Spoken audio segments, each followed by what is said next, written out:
some nice big koi in here. A mix of koi, carp, I've got all. I've got tench, roach, chub in here. There it says everything really. But it's lovely to have all the different fish all together. Hello everybody, welcome back to Koi Paul. Right, so in this episode I'm going to talk about and explain how I fitted the window in my new koi pond. So the window was approximately 1.8, 1.9 metres by about 900 deep. I've gone for a 39mm piece of glass.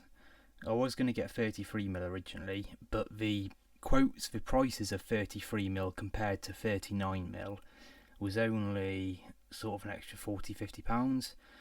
The 33mm was around £670 or so, and the 39mm was around £720, £730. So for the extra thickness, I didn't really see the point in not going for it. So what I'll do, I've got a few clips of when I fitted the window. Unfortunately, it was really heavy rain, so I couldn't get any filming of it actually going in. I got a couple of photos of it being put in, and then a little clip of once it was in. But what we did a frame inside the insulation, as you've seen in the last insulating video. It then got fiberglass over, and the window sits inside it.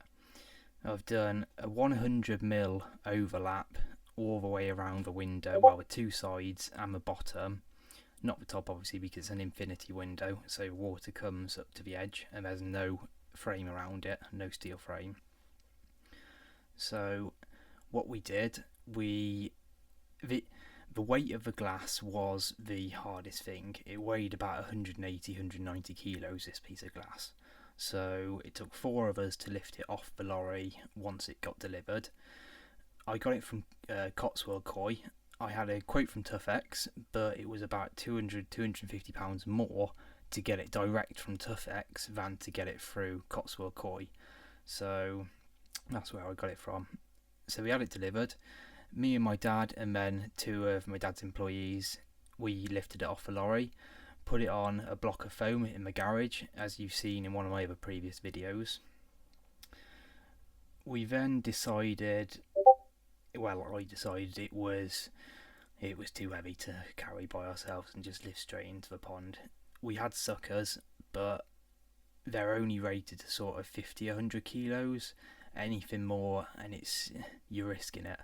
With a 700 odd piece of glass, it's not worth dropping it. If that would have fallen into a pond, it would have smashed the glass obviously, and also damaged the fiberglass insulation, possibly more, so it would have been a lot of cost had we have dropped that.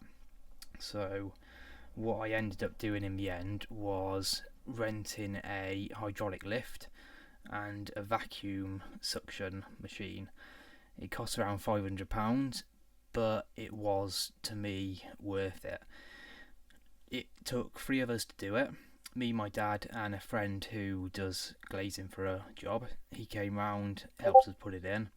We had to put a big tarpaulin over it like we had to with a fiberglass in. Once there's moisture onto the pads on the vacuum lift machines, it can't get a good grip onto the glass, so you need to make sure they're dry. It can be used in the rain obviously, but you need to make sure the pads are constantly dry. So what we did, the night before, we had 4 of us again, lifted a piece of glass from the garage to the front of the pond. We then used the suction machine the next day.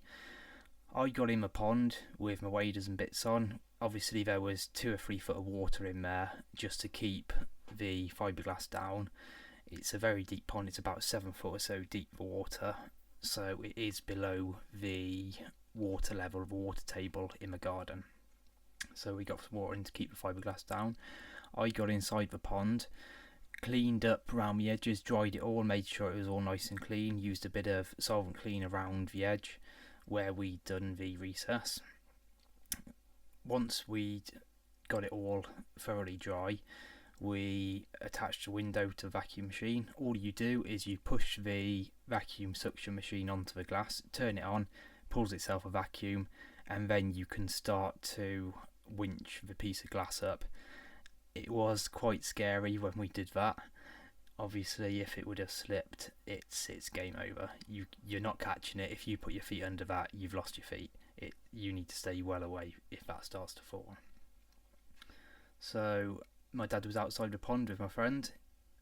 What we did, we jacked it up with the piston, hydraulic piston on the crane, turned it sideways so the glass would slide through the gap, span it back around, and then we basically slid the crane dolly type. It was called a glass buoy. We slid that back. I put a lot of silicone around the window. I think I used about 15 tubes of silicone altogether on the window, on the two sides and the bottom. So I put those down, put a few packers underneath to get it nice and level, push the window into place, and then you can let the air out of the hydraulic piston, lower the glass back down, and it will drop itself into place. Put a couple of clamps on it, and then we let it sit there. I left it for probably a week or so before filling it up I left it for a week, and then I cut off any excess silicone which had kind of pushed its way out of the edges of the glass, made it nice and smooth, and then filled all the holes with silicone. And then I put a big bead all the way around, which is probably 2 inches wide or so, around the whole left and right hand side and the bottom. Don't want any water getting through at all. So what I'll do, I'll put the photos in now and the video of me doing it. Hope you like it. So once that's done, thank you for watching this video, and I hope if you've got any questions or you want any help on installing your window, pop a comment down below and I'll try and answer those. But thank you for watching, and I'll see you on the next one.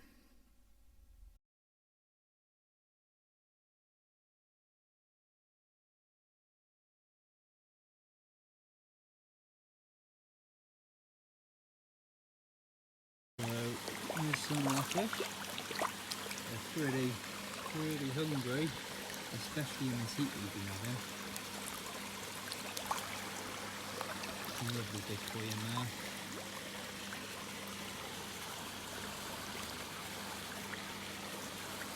As you can see.